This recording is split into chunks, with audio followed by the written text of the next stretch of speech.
Construire des maisons qui flottent sur des blocs de béton les rend à l'épreuve des inondations. Elles peuvent monter et descendre avec l'eau. La plupart des maisons sont construites pour satisfaire la courte durée d'un crédit immobilier, se détériorant bien avant que la terre ne les oublie.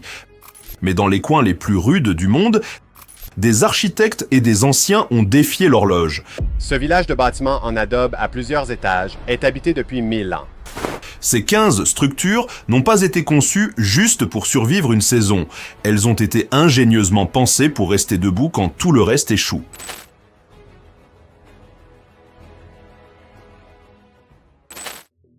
Numéro 15. Flood Barrier House, Pays-Bas. Dans un pays où tant de terres sont en dessous du niveau de la mer, les Néerlandais ont cessé de lutter contre l'eau et ont commencé à vivre avec elle. À Maasbommel, des maisons amphibies par Factor Architecten et Duravermeer se lèvent et s'abaissent avec la rivière. Chaque maison repose sur un sous-sol étanche en béton à l'intérieur d'une armature en acier, s'élevant le long de poteaux guides lorsque la Meuse déborde. Pas de drame, aucune intervention humaine. L'électricité et les eaux usées passent par des conduites flexibles pour que la vie continue pendant que la rue disparaît. Construites en matériaux fiables, bois, béton, acier, ces maisons reflètent Room for the River, la durabilité par l'adaptation. Numéro 14, Earthship Biotecture, Nouveau-Mexique. À l'extérieur de Taos, les Earthships réécrivent ce qu'une maison doit être. Pionnier.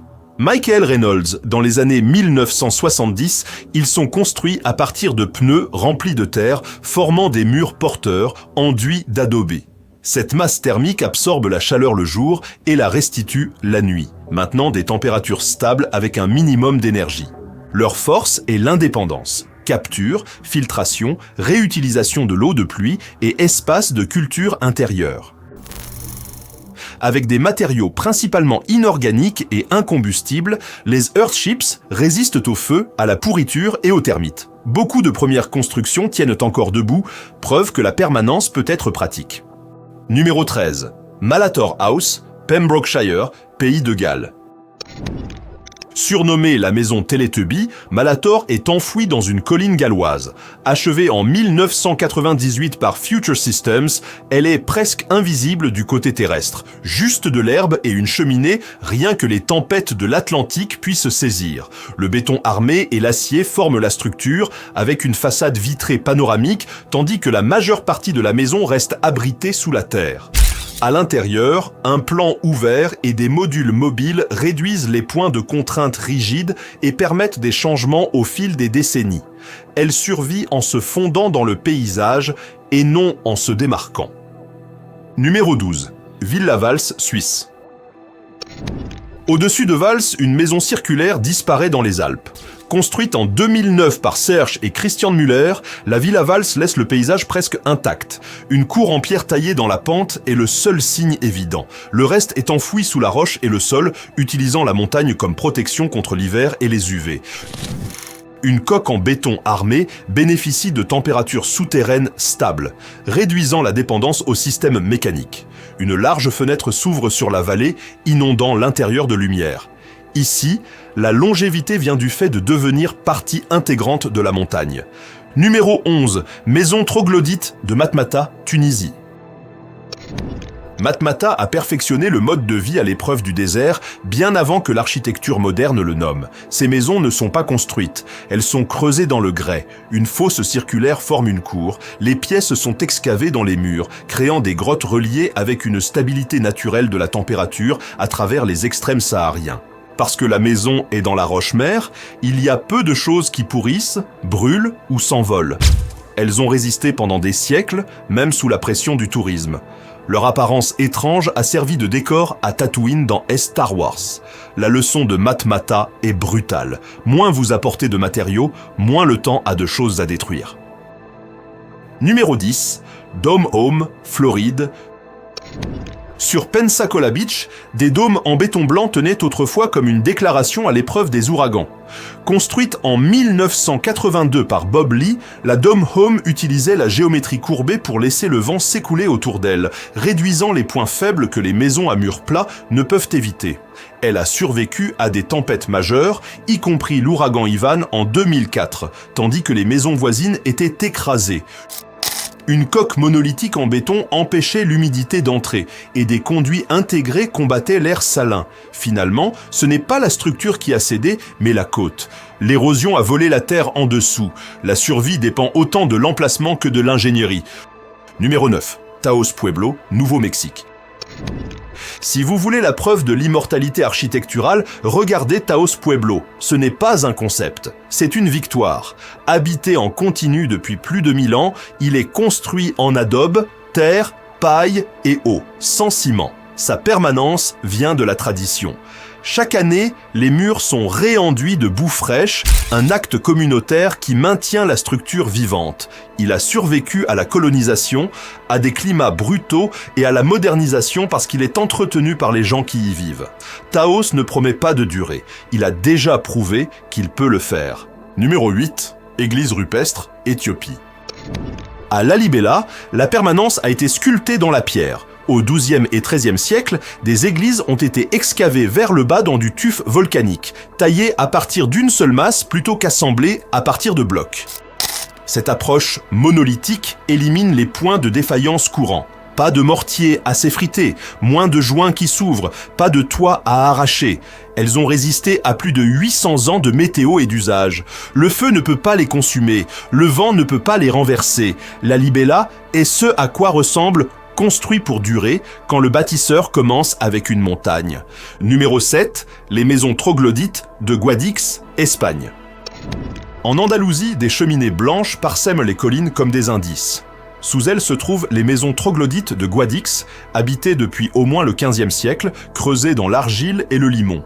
La terre fait office d'isolation, maintenant l'intérieur autour de 18 à 20 degrés Celsius même pendant des étés impitoyables. Des milliers de personnes y vivent encore. L'entretien est simple, étanchéité, badigeon à la chaux et réparation basique. Sans bardeaux à arracher et avec peu de bois susceptibles de pourrir, elles évitent la dégradation habituelle. Guadix prouve que vivre sous terre peut être à la fois low-tech et durable. Numéro 6. Casa do Penedo, Portugal. Dans les montagnes de Faf au Portugal, la Casa do Penedo semble préhistorique parce qu'elle l'est presque. Construite en 1974, elle est ancrée par 4 énormes rochers de granit qui servent de murs et de structure. Le granit résiste au feu, à la pourriture et aux intempéries. Et l'absence d'électricité et de plomberie est, curieusement, un avantage de durabilité. Moins de systèmes pour tomber en panne, moins de pièces à remplacer. Les dalles de pierre laissent glisser la pluie. L'intérieur reste frais en été et chaud l'hiver grâce au feu. Elle survit en refusant la complexité. Numéro 5. Maison en pierre tibétaine, Himalaya. À des altitudes himalayennes où l'hiver est impitoyable, les maisons en pierre tibétaine ont survécu pendant des siècles. Construites en pierre locale et en bois, elles reposent sur d'énormes murs qui stockent la chaleur du jour et la relâchent la nuit. Elles sont aussi conçues pour les séismes. Des assemblages en bois élaborés pour fléchir permettent à la structure de bouger lors des tremblements sans se rompre. Les toits plats, superposés de terre et de gravier, isolent et peuvent être réparés avec des matériaux locaux. Ces maisons durent parce que leur entretien est possible avec ce que la montagne fournit.